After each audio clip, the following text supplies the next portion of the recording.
আমিটা একদিনে তৈরি হয় না। আমার আমিটাকে তৈরি করতে গেলে নিজের প্রতি জেদ, একাগ্রতা, নিজের জন্য নিজের লড়াই, নিজেকে রোপণ করা দিনে দিনে, তবেই কিন্তু তুমি আমার আমি তৈরি হতে পারবে।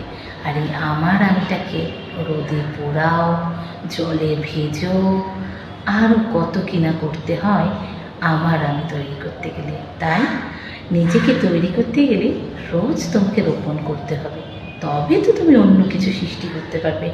আগে তুমি নিজেকে সৃষ্টি করো, তবে তো তুমি অন্য কিছু সৃষ্টি করবে, অন্য কিছুর মাঝে বাঁচবে। আমার আমিটাকে যদি না ঠিক জায়গায় দাঁড় করাতে পারো, তাহলে অন্য একটা ওটাকে কি বলে, একটা বাঁশকেও তুমি ঠিকঠাক দাঁড় করাতে পারবে না। তাই আমার আমিটাকে দাঁড় করানোর চেষ্টা করো। ভুল বললে কমেন্ট বক্সে এসে কমেন্ট করে যেও। চলো, টাটা।